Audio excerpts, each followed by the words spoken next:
Yes, bakunzi bo Kumumba Official turabashuje. Tubaye ikaze mu biganiro byacu.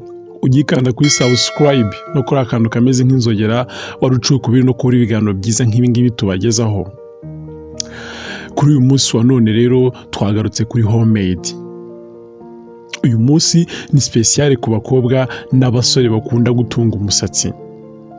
Kimwe mu biranga umusatsi mwiza ni umusatsi woroshye kandi ukomeye, muremure, mbese ufite uruti ndetse umusatsi utohagiye. Umusatsi ni ikimenyetso cy'ubwiza, cyane cyane ku gitsina gore, tutirengagije abapapa n'abasore bakunda gutunga afro. Nubwo waba udakunda gutunga umusatsi nkanjye, ariko si nibyo gusa, kuko ushobora kubyigisha umudamu wawe cyangwa umukunzi wawe. Nyuma yo kubigisha ibintu byinshi bitandukanye muri porogaramu yacu ya homemade, aho twabigishije gukora amasabune y'ubwoko butandukanye, twabigishije kandi gukora amashampo, bombo, kwenga ikigage n'ibindi bigiye bitandukanye, gukora za eau de javel. Uyu munsi rero twagarutse ku gikoresho cy'ubwiza kijyanye no gukora vitamine ifasha umusatsi, abantu benshi bakunda kwita scrub cyangwa se mask. Reka tugaruke ku butabire cyangwa se chemistry. Tubanze tubwire bamwe uko vitamine zose ari nziza ku musatsi, ariko vitamine B ariyo nziza cyane ku musatsi, kuko utuma umusatsi ukura ndetse ntucikagurike.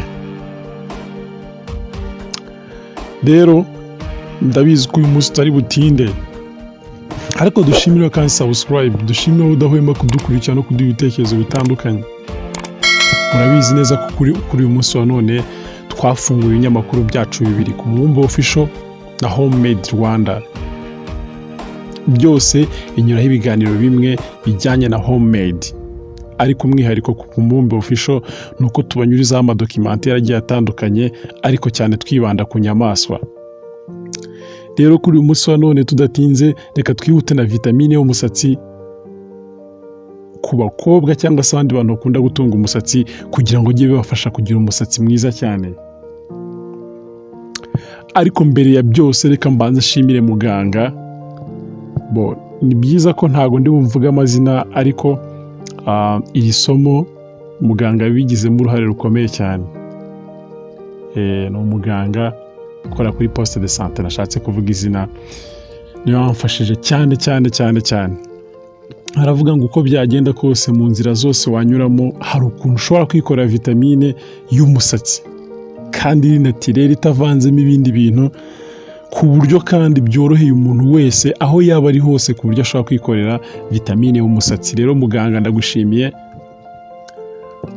kuri iri somo ryiza wamfashije, ndetse bimpa n'amahirwe menshi nagiye nkomeza kugenda ncukumbura mu buryo bugiye butandukanye, kugira ngo nkomeze tubagezeho ibyiza ku bantu bakunda kudukurikira kuri channel zacu ebyiri, Kumumba Official, Homemade. Ariko mbere yuko dukomeza, reka tubanze twamamariza abadutumye. Na na na na na na na na na na na na na. Siko mbona umeze neza mu matita. Ubu se nabuzwa n'iki kumera neza? Ubu ngubu sigaye nikorera isabune yanjye, ntiriwe njya gutakabuza amafaranga. Ushatse kuvuga iki? Nshatse kuvuga ko ubu navumbuye ibanga, ko nshobora kwikorera isabune, shampoo n'ibindi byose bimfasha nibereye iwanjye. Waba ukeneye kumenya gukora ibintu byinshi bitandukanye wibereye iwawe? Homemade tugufitiye igitabo kirimo amasomo menshi atandukanye wakwifashisha ukamenya gukora isabune, shampoo, pomade, gukora amarangi atandukanye, vaseline n'ibindi byinshi cyane. Tugufitiye kandi n'ikindi gitabo gikubiyemo uburyo 30 ushobora kwifashisha ukora juice cyangwa se inzoga. Soma iki gitabo. Ukeneye ibindi bisobanuro waduhamagara kuri 07 82 80 20 82 cyangwa se. Rero tudatinze, reka twihute n'ibikoresho twifashisha. Nk'uko mubireba ku meza yacu, tuhafitemo avoka, tukagira kandi n'imineke. Ikindi nanone gihari, dufite amavuta y'amamesa nk'uko mubireba hano. Hanyuma tukagira n'amagi. Dufite avoka, hanyuma tukagira imineke, twarangiza tukagira amavuta y'amamesa, hanyuma twarangiza tukanagira amagi. Mukurikire ntagire umuntu ucikwa, kuko ni ibintu byoroshye ushobora gukora bibereye mu rugo. Urabona ko byose ari by'umwimerere, usibye wenda nk'aya mavuta y'amamesa, ariko nayo aturuka ku bigazi. Ni amavuta meza cyane arimo vitamine zigiye zitandukanye. Ndifuza ko tuzajya dukora kimwe turimo tuvuga vitamine. Donc nimba tugiye gukora ku bijyanye na avoka, nkaba ndimo mbabwira n'amavitamine arimo. Wibuke neza ko vitamine nziza ku musatsi ari vitamine B cyangwa B na vitamine E. Nizo vitamine nziza cyane zifasha umusatsi, ariko ni vitamine nyinshi cyane zose uko zakabaye, ariko by'umwihariko izo nizo zazikoramo cyane. Rero reka twihute nuko bikorwa. Yes, nk'uko mubibona ku ikubitiro cyangwa se ku mwanya wa mbere, ni ibintu bine tugiye gukoresha. Turifashisha avoka. Turafata avoka tuyikate neza nk'uku nguku. Niturangiza, avoka y'umutsamba iryoshye, ntabwo wakoresha avoka ibishye. Avoka iryoshye niyo nziza, ikora vitamine nziza yo mu musatsi. Hanyuma urayikata neza cyane n'icyuma cyawe, warangiza ugashyira muri konteni cyangwa se mu gikoresho uri bwifashishe kuvangiramo. Jyewe nifashisha igitekawe ariko bitavuze ko ushobora kwifashisha agasahani gatandukanye cyangwa se igikombe gitandukanye cyiza ariko cyo kuvangiramo. Hanyuma warangiza ukayishyiramo muri cya gikoresho cyawe, warangiza ukayiponda neza cyane ikanoga. Tubibutse ko muri avoka habamo vitamine E. Urabyibuka ko kwitangiro nakubwiye ko vitamine E na vitamine B arizo vitamine nziza cyane ku musatsi, nubwo n'izindi ari nziza ariko zino zo ni ingenzi cyane. Yego, warangiza fata avoka yawe ukayiponda neza cyane, hanyuma yamara kunoga ukongeramo umuneke. Ku mwanya wa kabiri wongeramo umuneke nawo nk'uko mubireba. Urafata ukawutonora. Urabona ko dufite imineke itandukanye hano. Dufite imineke ya kamara, ariko tukajyana gros michel. Urabona ko kamara zo zidahiye cyane, ariko gros michel yo urabona ko ihiye cyane. Urabona ko yatangiye kuzana ya mabara y'ubukure, tuvuga ko umuneke wakuze. Rero iyi ngiyi yahiye, uyu muneke wahiye cyane niwo mwiza wo gukora vitamine yo mu musatsi. Rero ibyiza umuneke uri preferable reka dukoreshe ni iyi gros michel, niyo nziza kuko niwo wakuze wahiye cyane. Yego na twakamara ni twiza, ariko urabona ko tutarashya neza. Tubibutse ko kandi mu muneke dusangamo potassium, tugasangamo vitamine B6, tugasangamo na vitamine C. Dusangamo potassium, tugasangamo vitamine B6, tugasangamo vitamine C cyangwa C. Izi vitamine zose ziba zikenewe mu musatsi, na potassium iba ikenewe mu musatsi, ariko iy'ingenzi cyane ituma umusatsi ukura byihuse kandi ugakomera ni B. Muri avoka harimo vitamine E, mu muneke dusanzemo vitamine yindi y'ingenzi ya B6. Hanyuma nayo umuneke urawufata ukawutonora neza nk'uko ubireba, warangiza ukawuponda muri avoka. Ku mwanya wa gatatu, iyo bimaze kunoga, twongeramo ikiyiko gito kimwe baheraho umuti umwana cy'amamesa. amavuta y'amamesa nayo arimo vitamine E. Murabona ko ibintu byacu twakoresheje byinshi byibanzamo vitamine E na vitamine B ari nazo z'ingenzi, nubwo harimo n'izindi vitamine ariko izi ngizi nizo ziba ari ingenzi cyane gufasha umusatsi wacu, ni nazo tageti.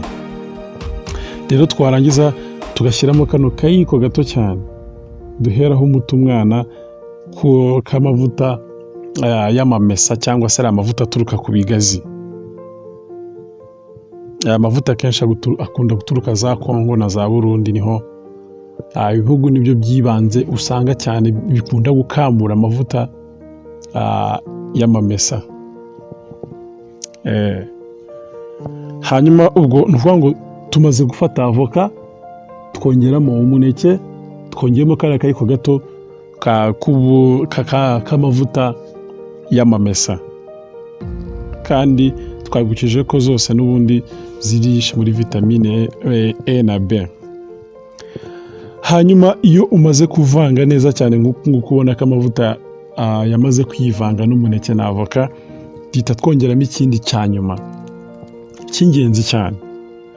Iki ngiki nakubwira ko kirimo vitamine nyinshi cyane, arizo z'ingenzi zigomba kuza gufasha umusatsi wacu. Umwanya wa kane, ano mwanya wa nyuma wo gukora vitamine yacu, twongeramo igi. Ushatse wakoresha umuhondo w'igi cyangwa ugakoresha igi ryose, ntacyo bitwaye, ariko twereka dukoresha igi ryose.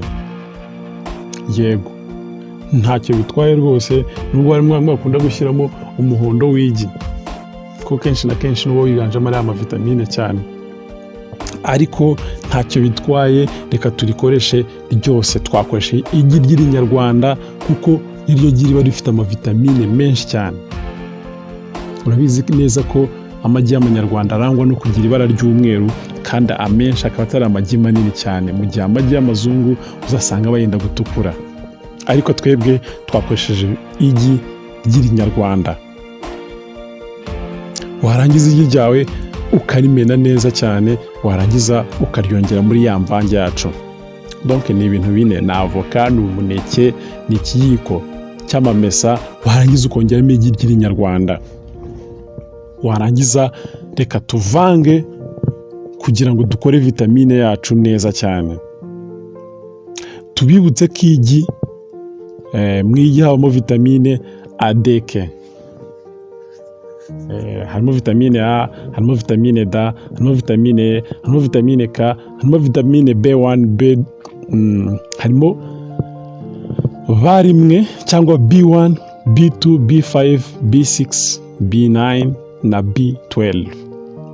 Urebye ni amavitamine B yose arimo. Harimo vitamine B1, B2, B5, B6, B9 na B12. Aya mavitamine yose mu bwoko butandukanye bwa vitamine B, ariko urabizi neza ko vitamine B ari ingenzi cyane ku musatsi. Rero niyo mpamvu igira ikiza cyane kuri ya vitamine ya B. Ariko harimo na vitamine E.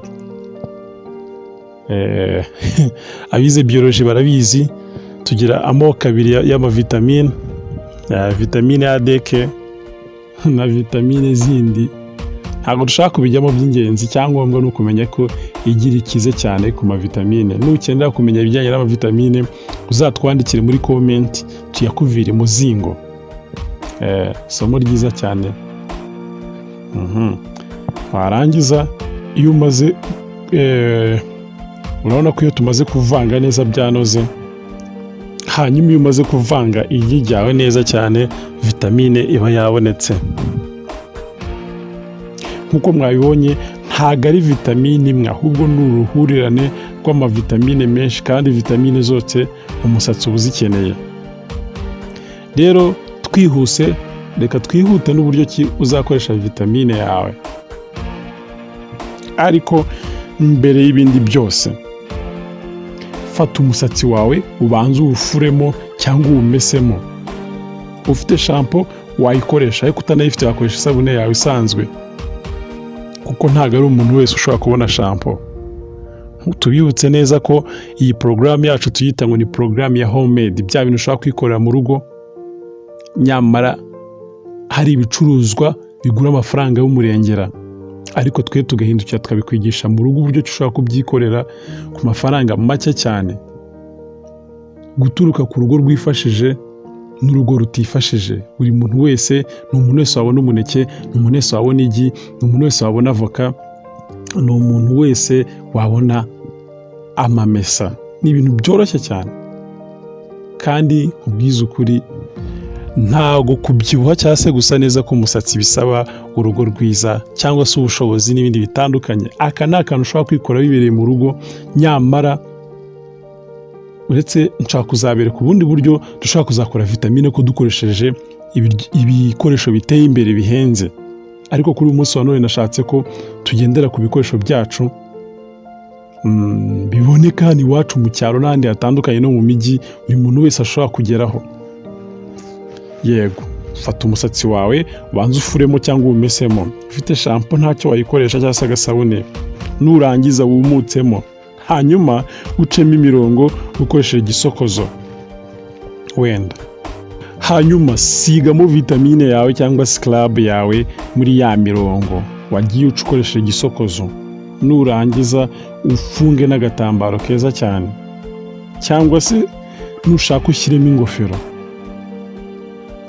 Byaba byiza iyi bintu iyi scrub yawe wasizemo cyangwa iyi vitamine yawe imazemo amasaha nk'atanu, ariko nubwo wamazemo amasaha 2 ntacyo bitwaye. Hanyuma wibuke neza ko iyo wamaze gukora vitamine, dusubiye inyuma gato, ubanza ukayireka nk'iminota 5 cyangwa 10, donc uravanga ikanoga, hanyuma ukanza ukayireka nk'iminota 5, hanyuma warangiza ugahita uyitera mu musatsi. Ni byiza byibuza kubikora nyuma y'ibyumweru, ushobora kubikora mu cyumweru kimwe ukongera mu byumweru nka 2, byibuza nubikora nko mu mezi 2, wirenze ibyumweru 2 uzabonye impinduka, umusatsi wawe uzabaye mwiza cyane. Hanyuma mu buryo bwo gufuramo, ntabwo ari byiza ko ufurishamo shampo mu gihe ushaka gukuramo ya mavitamine wawe wasize mu mutwe. Ni ukugira ngo utangiza vitamine yinjiye mu musatsi, aho ushobora gukoresha amazi na après shampoo. Ibi ngibi ni ku basirimu bashobora kubona après shampoo, ariko utanayibonye ushobora gufurishamo amazi asanzwe, hanyuma wenda ugakoresha n'agasabune, ariko ukirinda kudakomeretsa umusatsi cyane. Bakunze wo kumva official rero, reka dusoreza aha. Dushimire wakanda subscribe, like, comment, share. Dushimire udahwema kudukurikirana no kuduha ibitekerezo bitandukanye. Dushimire wowe wamaze kuduha inkunga y'ibitekerezo. Ku gitekerezo cyangwa inyunganizi watwandikira kuri iyo nimero ureba kuri screen yawe. Ni 0782802082. Ku bakoresha Airtel Tigo wakoresha 0723 150 waba uri hanze y'u Rwanda cyangwa se mu bihugu by'abaturanyi, wakanda ikimenyetso cyo guteranya 250, hanyuma ugakomeza 782802082, cyangwa se ikimenyetso cyo guteranya 250 723 Bakunze kumva official rero na Homemade Rwanda, turabashimiye. Dushimire wowe ukanda subscribe none ahangaha, ukanda subscribe nimwe gusa, ugakanda notification kugira ngo video zose zacu dushyizeho zijye zitazikugeraho. Hasta la vista.